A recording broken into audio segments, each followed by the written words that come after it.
you want your skin to function properly, to heal properly, to regenerate properly, don't put stuff on it when you're not seeing people. They make your skin worse. We don't need chemicals to stay healthy. If it makes you suddenly look good within an hour, there's commercials that look 10 years younger in 24 hours. Translate that. Think of it as someone says, you can jump 1 foot higher in 24 hours. Just take this. Nothing natural and nothing good comes in 24 hours. Welcome to Voices of Leadership, the podcast that shines a spotlight on the remarkable women of the International Women's Forum. I'm your host, Amy, and I'm inviting you on a journey through the minds of trailblazers. Today we talk with Erin Tjam, a beauty-obsessed scientist who is the co-author of the best-selling book, Skin Sobering. Erin is an entrepreneur, served as the Director of Research at St. Mary's Hospital, and was Special Advisor to the President at the University of Waterloo during the Right Honorable David Johnson's tenure. Erin deconstructs the myths around skincare products and how the beauty industry has been selling them to us since the 1930s. Have you ever wondered why soap operas are called soap operas? Erin also talks with us about moderation and the benefits of giving our skin a break, even if it's just some of the time. Hi, Erin. Welcome to the show. It's wonderful to see you again. Hi, Amy. Thank you so much for inviting me. I'm so glad we could meet in person and also do remote interviews and chat about things. Yes, I'm so excited to talk about all things skin sobering. Ooh. But first, let's chat about IWF. How did you first get involved? I was, like everybody else, recommended and referred by another IWF member, Lydia. At that time, we both worked at the hospital. I was the Director of Research at St. Mary's General Hospital. And I also was David Johnson's special advisor to development in Chinese and in the China market. So those two things plus my entrepreneurial business side, I think I qualified for the IWF criteria. It was quite a little bit intimidating. And then I joined and found out people are like you, friendly. We're welcoming. We're helping each other. So the intimidation went away and the feeling of belonging came on. So I've been with IWF almost over 10 years, I think. I would say it's been a while because we had a lovely dine around at your house many years ago. Oh, that's right. Yes, you were here. Mm-hmm. Yeah, thank you. It was great. Well, I'm so glad you remember, and I'm so glad that we met. We've had some wonderful times at various events. So let's talk about our skin. You are the co-author of Skin Sobering, a book that deconstructs the myth about skincare products, explains the chemical effects of these products, and educates us on our body's response and process when using products and what happens when we stop. And you describe yourself as a beauty-obsessed health scientist who was a diligent skincare user. What started your journey from worshiper of skin products to a skin sobering expert and advocate? Well, my journey was no different than all women's journey. We want to have beautiful skin. I'm a beauty obsessed scientist, not just by a kind of catchy title, BOS. I'm a boss, but also by actual real life decades of evidence. I've always cared about my skin. The information I got has always been through the manufacturers of skin products, the promoters of skin products, as well as my physician, who is a dermatologist whose primary job is to fix people's skin to sell products. So I have always believed products are the answer to caring about your skin. So that was the route I went all through my life. I went to Hong Kong just before COVID. We have a group of girlfriends who get together every time I go back, and we talk about health, life, beauty, children, men. And one of the most beautiful ones, she's always been the beautiful one, brought a book to me written by Dr. Ryuichi Izuki, my co-author. And the title of the book was Skin Fasting. And she said, this is eye-opening for me. This book made me understand that chemicals are what make your skin look good while it's on. just like makeup. So all the skincare products actually do make your skin look good while it's on like a drug. When the drug is in you, you feel good. But as soon as the product is off, all the problems that you've been trying to correct, the dryness, the itchiness, the flakiness, the fine lines, everything comes back and sometimes even worse with time. She said, you need to sober up your skin. I said, BS. That means not looking after your skin. I look after my skin. That's how I'm going to keep beautiful. She says, looking after yourself and looking after your skin means reduce and eliminate attacks, the harm that we bring to our skin. That is the true meaning of looking after yourself, is to reduce harm. So the skin's harm is UV. The skin's harm is harsh weather. The skin's harm is alcohol, smoking. But what we didn't know is that the skin's most daily and misunderstood harm is the skincare products, which are all chemicals that are very similar categorically to makeup. Anyways, that dinner was it saved my skin, literally saved my life. I'm almost 60 and I have been skin sobering since 2019. I met her 2020 January. That's when I started dropping all my products. That's how it started. A girlfriend's conversation and my search for healthy and beautiful skin. Well, it sounds like you went from the skeptic to convert. And I've mentioned your book to a few people, and generally I've been met with skepticism. And I assume your experiences have been magnified, yes? Absolutely. Even my girlfriend, my closest girlfriend, was like, are you sure? And because when you stop using skincare products, it is exactly the same as like when you stop using alcohol, sugar, and cigarettes. Your skin has been so dependent on the unnatural oils, moisturizers, synthetic. Your skin has been so used to having those kind of oils and those kind of moisturizing. And your skin also has been so used to being stripped off of its own by cleansers that as soon as you stop applying external substance, you feel horrible. It's like one day you suddenly stop smoking, you feel horrible. Even stopping coffee, you feel horrible because we have become dependent. So without the products, you need at least 2 weeks to 4 weeks to readjust. It's like withdrawal almost. It's absolutely.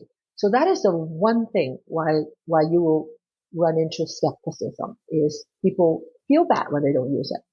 The second biggest thing that why you will run into skepticism is this idea of moisturize, moisturize, moisturize has been set in our brains since the late 1930s by soap opera. I love that story about soap operas because they were actually selling soap. It was a great anecdote in the book. Most people don't know that. You read my book, so thank you, you know. Most people say, oh yeah, I watch soap operas. They've started for a long time, 80 years. It's about 80 years yeah. long now. And so the beauty company, cleaning company bought this whole time slot and used that to sell soap. So hence the term soap opera. So can you imagine our grandmother's mother have begun to listen to this kind of message that your skin is not clean unless you use effective cleansers, and your skin is not beautiful unless you put things on it to make it beautiful. So with the two factors, most people are skeptical because they've heard it for 4 generations. They've heard it from their dermatologist. They've heard it from the most beautiful people in the world, the Jennifers, Aniston, Jennifer Garner, Sofia Vergara, Ellen DeGeneres has a line called kind science. I'm like, there's real science and fake science. There's no kind science. The kindest you can do to your skin is don't harm it. And if you understand why skincare products and cleansers is a form of harm, not a form of care and nutrient, then you will begin to adjust your thinking and say, some of the things I've been hearing are wrong. Like the very first thing, which is you can absorb the nutrients through your skin. Shall I elaborate on that? Well, yes, I'd actually like to get into some of the science. The thing that I found most interesting is that when we put things on the top layer of our skin, we're actually not sending signals to the subdermal layers of our skin to do its job, and actually then harming our skin from within. And I found that very interesting. So can you explain the science sort of behind that? Absolutely. So the first science, the skin is an excretory organ. Its main job is to pass waste. All the pores needs to be as clear as possible. Its main function is not to absorb. It can, just like our anus can absorb stuff from the suppository, but the best way to absorb is still through the digestive system. The second most important thing people don't know is our skin exfoliates naturally. That's what babies do. Your skin will die. Your skin will get old, and the old layers will come to the surface, and it will fall off naturally. And when your skin is healthy, the falling off is like powder. But what happens if your skin is not clear and is sticky or is gooey? And why would our skin be gooey and sticky? When you put on moisturizers, serums, or cream, you are putting a layer of kind of glue-like substance that prevents our skin from naturally exfoliating. Why is natural exfoliation important? When the skin falls off, when the dead skin falls off, it sends a signal to the dermis to renew, regenerate. Now, when you don't let that metabolic process happen, what do you think is the end result? Not in a year, not in 2 years, but in a decade. Your skin has slowed itself down in regeneration, in renewing. Chinese don't compliment on my skin because I'm not white. We love white color. So I'm naturally a little bit browner because my dad is half Indonesian. But they do compliment on my firmness. They said, your skin is firm. It's because my skin regenerates new cells to continue the elasticity. So my collagen is there because it keeps reproducing. But when you stop your cells from falling off, the dead cells from falling off, you stop your new cells from growing. So yeah, your skin doesn't look good because no new cells is being replenished at its optimal rate. Now, the whole natural exfoliation being halted has a second problem. It is when your skin is not naturally exfoliating, guess what happens to the top level? It thickens up. There's like tens, 20 layers of dead cells. Now they're not falling off. So it's thickening up. It's thickening up days, weeks, months, years. You are having a problem of kind of rough, old looking skin when your product's off. The skincare company is brilliant. They said, let's give them some exfoliation. Let's sell them some products that are made of beads. Basically, let them scrape off the dead cell. Or even better, let's sell them something that is chemically based with acid. So we can help the dead skin that is supposed to fall off on its own, now got accumulated. Let's help them to scrape it off. Well, do you know what that actual process is similar to? It's similar to having a scab. The scab needs to fall off on its own. So let's say, oh, I'm going to just sandpaper it off because I don't like it. So you sandpaper it off. Let me tell you, man-made is never as precise as nature. When you scrape your skin off chemically or physically, you're going to take more off than you need. Or you're not going to take enough off. There's never the perfect amount. So while you do that, your skin got injured from the chemicals or the physical action. Now your skin feels raw, feels red, feels itchy, feels sensitive. All the problems that you don't like. But don't worry, there's a product for sensitive skin. There's a product for every kind of skin. It's like a circle, and then you add the foundation on top, which I've never been able as a young person, I was never able to figure it out. So luckily, I never really wear it. But I assume then when we see the red and blotchy, the foundation is then the further cure to that. Yes. People use makeup most of the time not to just enhance the beauty. They use makeup to cover up something they don't like. Yeah. And the something that they don't like, there's a category of them. It's usually related to color. I don't like my color. It's kind of pinky. Well, that's inflammation. That's irritation. I don't like the color because it's kind of grayish. Well, that's old skin that didn't exfoliate off. You never see young, undamaged skin looking gray. We damaged it. And some of the damage is just life. You can't avoid. But why not avoid the damage that you can easily stop, which is the skincare products you put on? Things that you are to cover up are actually the things that you introduce yourself with chemicals. What a vicious cycle.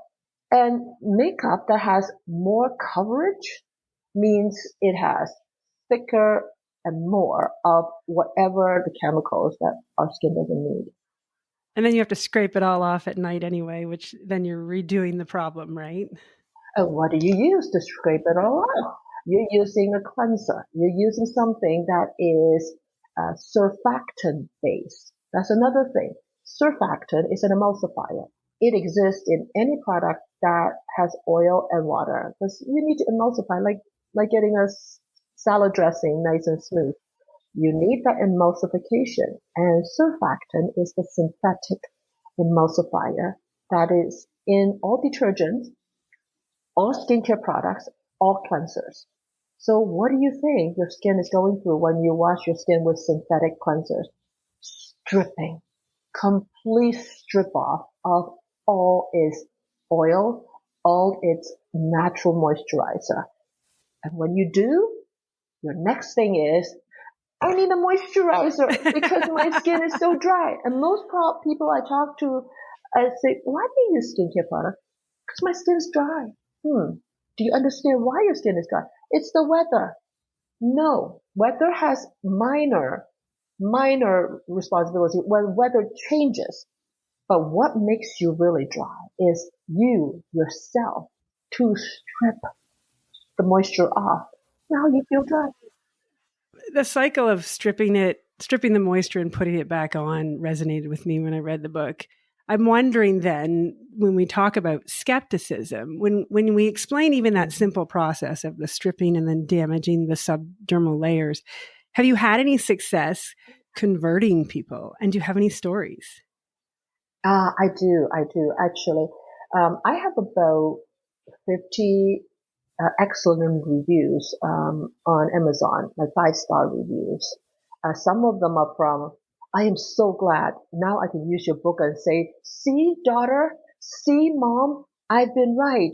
This is the science. So those are already converted. Other people is, oh my God, you saved my skin, Dr. Tjam, because I've had color problems, itchiness, dryness. Now you explained why. The biggest problem I have for people to understand skin sovereignty, right, is the cleaning part. People say, then my skin is not going to be clean. Like, are you sure water can wash? So this is something I do want to stress a bit, is why cleaning has become the gateway drug to us using all the other products, and how we are a clean obsessed society. We're not a hygiene obsessed society. I want to distinguish these two. Being hygienic is to be able to fight off pathogenic agents, microorganisms, and to stay intact and healthy. That is hygienic. Being clean is completely culturally based. A culture in China, a clean kitchen can have all kinds of bottles on it. And it can smell like garlic and it can smell like cooking. That to them is still clean because my mom washes her countertop and washes her pots every day. But her kitchen still smells like kitchen. But to a Western culture, clean is lemon fresh, lavender. I know. I just laugh because everything is lemon fresh or lavender. Those are your choices. That's right. So clean has been completely morphed into a socially acceptable invented concept rather than being hygienic. Okay, so we've been taught a floor needs to be spick and span. When people install really expensive floors, they go, I don't want to strip the natural oil off of the floor. I don't think I'm going to use spick and span and harsh products. I'm just going to use water and that cloth. Well, you know, your floor cannot stand chemicals, and it's wood. And what about our skin? It's stronger than the dead wood, I can tell you. So let me justify for water. Okay. Water can clean off urea, blood, dust, sebum, sweat, and it can clean up even fresh feces. So if your baby's bum is full of, poop, you can wash it with water. Water is so powerful. It can clean up most daily gunk. I use only water for my whole body. The only thing I will use pure soap is my hands.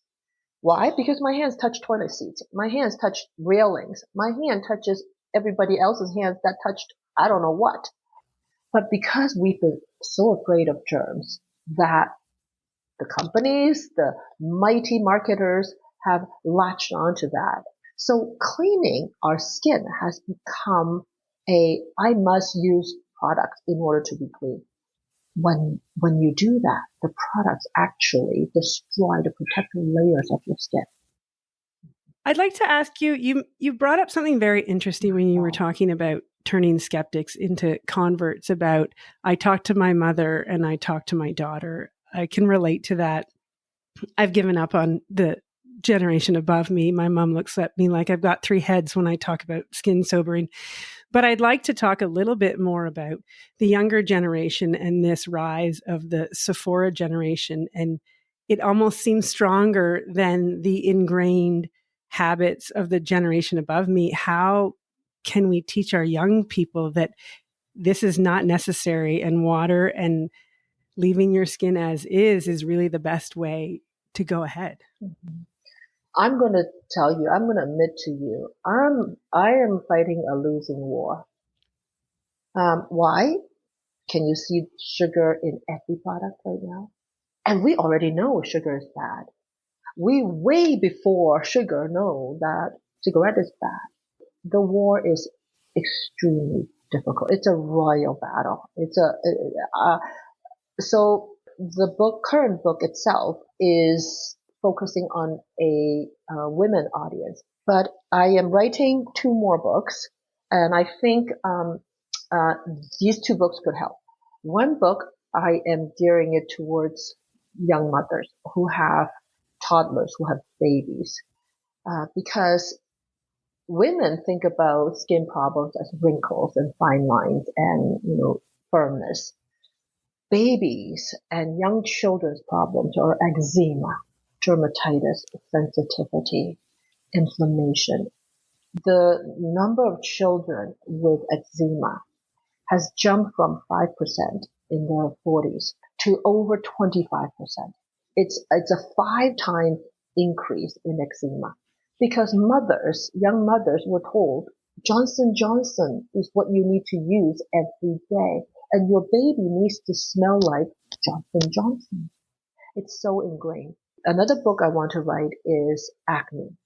I think teenagers are not going to listen to you by saying, don't use products because products make them look beautiful. Yes, I've tested that theory. They definitely don't listen to me.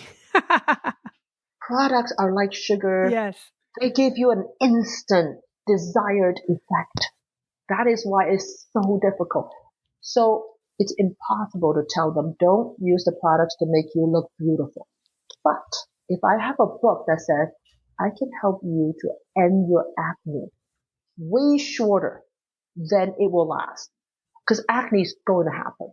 The problem with acne is not that it popped one. The problem is the one will not stop. The one will just continue on and get bigger and bigger. And then before this one is healed, this one came. And it takes forever to heal because why? You're using cream on it. You're using cleanser to strip off its natural oil. You're drying off the oil glands, and now the oil glands overproducing. So your whole face is now with acne, and now you're 35, way past puberty, and you still have acne. Why? It's the products. that gave you this exacerbation of acne. So I want a book that talks about how you shorten the life of acne and how you heal without scars. And that is all about no product on your skin. Let your skin renew. Scar forming is because your skin is not renewing and healing properly. When it heals fast and heals effectively, you have no scar. That's a great way in. You're right, because then you're not talking about the thing they don't want to hear us talk about. You're talking about what they're interested in, the problem they're interested in solving.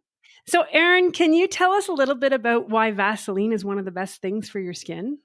I know a lot of people do not like Vaseline. They say it's petroleum based. Yes. It is petroleum based. It also has been purified 3 times. It has become the most inert, most purified moisture barrier. Okay, you need to understand it's not a moisturizer. And when I say all this, I want to tell you I have no relationship with Vaseline. I don't actually know what to call it. It's like saying Kleenex or Q-tips. So. Yeah, a Vaseline is a petroleum jelly. There we go. Thank you. I am only giving people information about Vaseline because Dr. Yuzuki, who's a surgeon, in his book, he explained why Vaseline is the best thing to do as a moisture barrier. Okay. So because of the inert nature of Vaseline, it's just a pure petroleum jelly. It cannot react with anything. And Vaseline is the only substance that burn victims are being used on. So burn physicians, burn surgeons will put Vaseline on burn skin to prevent moisture from leaking. But just think about if burned skin can use this substance and it does not react, it does not irritate, it is pure and non-reactive. Wow, that's a very powerful example. I mean, I thought of a much more benign example. They tell mothers to use Vaseline on babies' bums when they have a rash to provide a barrier from moisture. I assume that's a lesser serious example. But it also says that such gentle and fine skin like baby skin, people recommend putting Vaseline. So why do we need a moisture barrier? We need to understand we cannot get moisture from outside. We get moisture from drinking water, drinking fluids, and the moisture goes into the layers of the skin. Okay? We can only soak our skin like soaking newspaper because your skin is an impermeable membrane meant to protect from the outside world. The best skin, the most healthy skin, the most beautiful skin is intact skin with no holes. But the most important thing is the products make our skin leaky. So transdermal water leak, TDWL, it's an actual medical term. The water leakage is happening. That's why we feel dry, because water is leaking. So Vaseline's function is to, while your skin is leaking, give it a thin layer of barrier to prevent water from leaking, prevent moisture from leaking. So we cannot bring moisture in to our skin, but we can prevent moisture from evaporating and leaking out. So Vaseline is great for that. But do not think Vaseline is the end all be all and you slather Vaseline all over your body. No. What our primary job is to have our skin regenerate and grow so it can become impermeable again. By that time, you don't need Vaseline either. You only need Vaseline when you feel super dry, when you're in the process of skin sobering.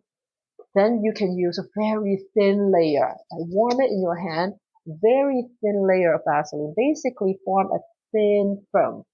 So I have another question. Where does sunscreen fit in? I know you personally from online and our discussions are very careful and you stay out of the sun every way possible. But for other people that can't, I gather that's a big question they ask about, then do I abandon sunscreen during skin sobering? This is the second question after the cleaning question. UV on our skin more than 20 minutes a day is going to harm our skin. So sunscreen is a double-edged sword. It's also the lesser of the two evil compared to UV. Okay. So my recommendation first is do avoid UV. There are many ways. Don't avoid outdoor activities, but let's prevent UV with cloths, with hats. I am an umbrella girl. I carry an umbrella all the time. So that probably takes care of 80% of the time of your exposure to UV. Okay, there's the 20%. I'm going to a beach wedding. I'll be damned if I'm not showing my gorgeous made up face. Okay, use sunscreen. It's all right. Anything that's bad for you, if you use it infrequently, it does no harm. The problem is using sunscreen day and, my God, night. Night. Some sunscreen makers or influencers tell you the fluorescent light in your home is bad. You need to put sunscreen on. You basically need to put sunscreen on 24/7. That is when sunscreen is the more of the evil, not lesser of the evil. I'm really glad to hear you say sort of in moderation and choices. We don't need, as you explained, the cleaning and the cleansing and the toners and the moisturizer, because that's the stripping cycle we talked about. That is, you can set that aside and never do that, but you can live your life from a makeup sunscreen standpoint once in a while. Yes, absolutely. I listen exactly to what Amy said.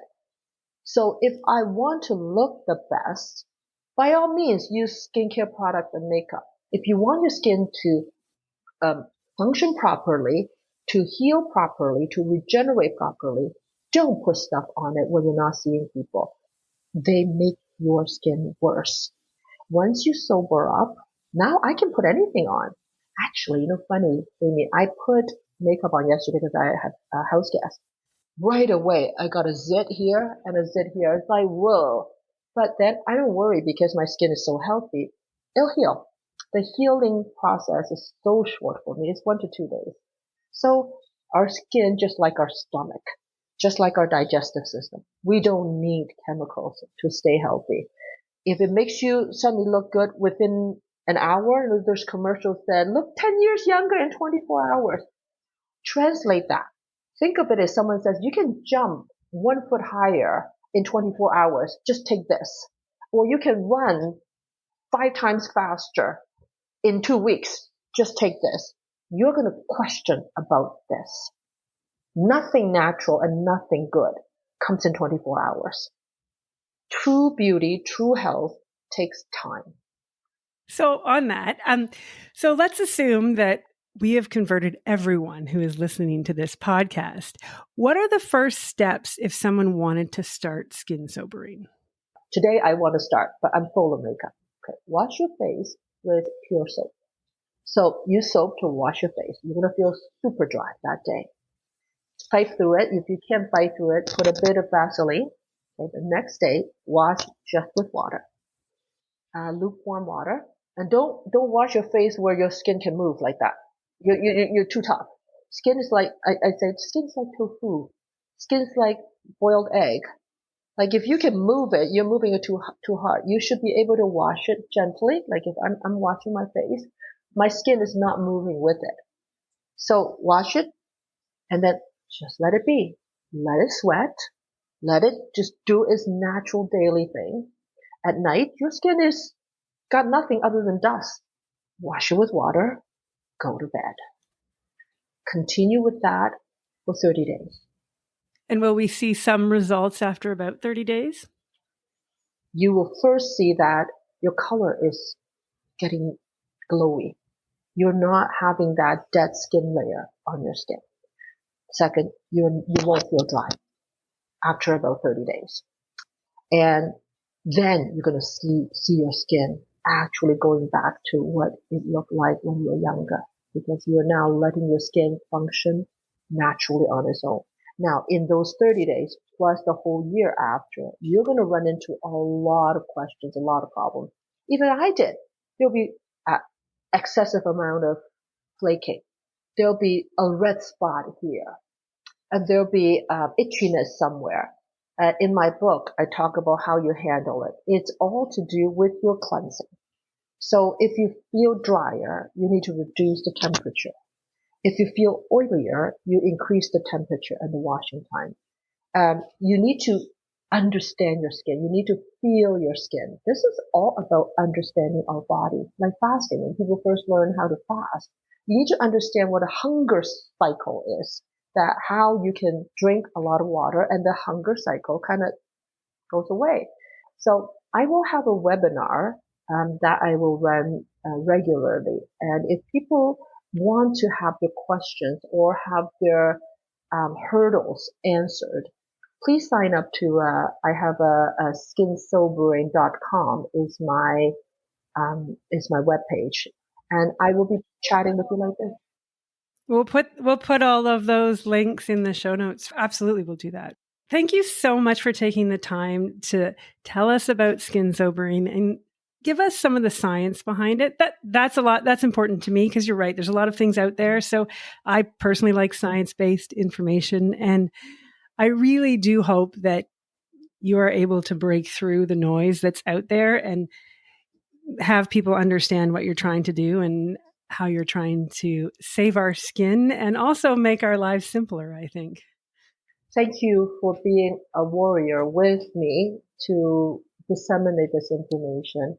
I changed from an activist to a scientist. It's very difficult when you know someone's doing something wrong, and if you have an activist kind of mindset, it hurts you when people are not doing it. And now I'm thinking about this as a scientist. So my role is to disseminate the right information, and I hope people will take it on. Skin problem is an epidemic. Skin problem is the number one reason that North Americans visit their doctors, over numbering diabetes, depression, back pain. This surface organ has caused us a lot of grief and have given us a lot of discomfort. There are things that we cannot control disease-based, but we can control the harm that we put ourselves through. And chemicals on our skin is a form of harm, not a form of care. Thank you for listening today. If you enjoyed this episode, please take a moment to rate and subscribe to our podcast. When you do this, it raises our podcast profile so more leaders can find us and be inspired by the stories our Voices of Leadership have to share. If you would like to connect with us, please visit the Voices of Leadership website. It can be found in our show notes.